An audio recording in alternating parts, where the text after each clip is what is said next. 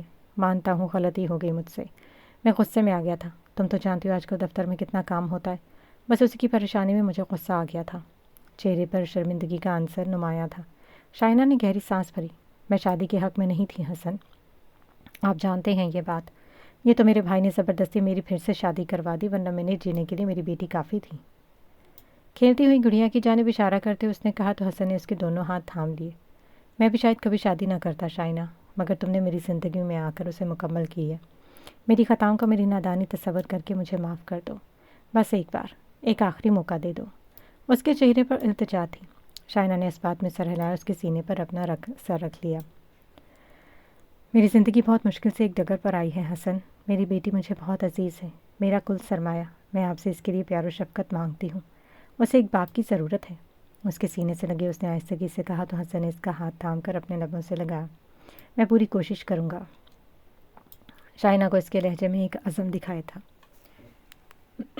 اس کے حلق سے ایک پرسکون سانس خارج ہوئی تھی۔ شام مکمل طور پر ایمسٹرڈیم پر اپنے پر پھیلا چکی تھی۔ حال تقریباً لوگوں سے بھر چکا تھا۔ لوگ گھوم پھر کر اپنے من پسند مصور کی تصاویر دیکھ رہے تھے۔ وہ دونوں ابھی ابھی حال میں داخل ہوئی تھیں۔ نہ جانے کس کی کھٹارا گاڑی لے کر آئی تھی کمبخت، بیچ راہ میں ہی دغا دے گئی۔ وبیسا نے اپنے بال درست کرتے ہوئے کہا تو اسٹیسی نے منہ کھول کر اس کی جانب دیکھا۔ ایک تو تمہاری تیاری برباد نہ ہو، اس کے لیے میں نے کسی کی گاڑی مانگی اور اوپر سے تم مجھے باتیں سنا رہی ہو، اسٹیسی نے وبیسا کو گھورتے ہوئے کہا تو وبیسا کندھے اچکا گئی۔ اچھا بس اب چلو اندر چلتے ہیں۔ وہ اس کا ہاتھ تھام کر ایک راہداری میں غائب ہو گئی۔ وہ اپنے سیکشن میں اپنی تصویروں کے سامنے کھڑا مسکرا کر لوگوں کو اس کے بارے میں بتا رہا تھا۔ دو دیواروں پر ایک قطار کی صورت میں اس کی تمام تصاویر لگی ہوئی تھیں۔ انس اس کے ساتھ ہی تھا۔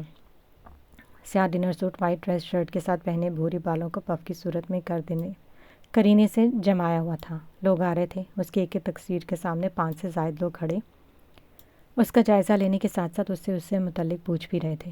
8 سال میں یہ پہلی بار تھا جب وہ ایچ اے کی حیثیت سے لوگوں کے سامنے ظاہر ہوا تھا، ورنہ اس کی شخصیت ہمیشہ لوگوں کے لیے ایک معمہ ہی رہی۔ ابھی اگر مقصد اور وجہ غریب لوگوں کی مدد نہ ہوتی تو وہ کبھی بھی یوں ایچ اے بن کر لوگوں کے سامنے نہ آتا۔ اس تقریب میں آئے ہوئے لوگوں کو یہ اچھے سے معلوم ہو چکا تھا کہ جس ایچ اے کے ہونے یا نہ ہونے کی کشمکش میں لوگ گرفتار رہتے تھے وہ حقیقتاً ایک وجود ہے، بالکل اصل سوچ اور اصل ہاتھوں والا، جس کے ہاتھ برش تھامتے ہیں تو کینوس پر زندگی رقص کرنا شروع کر دیتی ہے۔ اس کی تصویروں کے پاس کھڑا اجتماع اس کی تصویروں کو کم اور اس سے زیادہ دیکھ رہا تھا۔ وہ سر جھٹک کر مسکرا دیا۔ انس کا ہاتھ ہمیں وہ وہاں کھڑا لوگوں کی نظروں میں ستائش واضح محسوس کر سکتا تھا۔ وبیسا اور اسٹیسی ایچ اے کے سیکشن میں داخل ہوئے تو بے پناہ رش دیکھنے کو ملا۔ ہائے، کیا سارا ایمسٹرڈیم یہاں پر ہی آ گیا ہے؟ وبیسا نے لوگوں پر ایک نظر ڈالتے کہا تو اسٹیسی نے کندھے اچکائے۔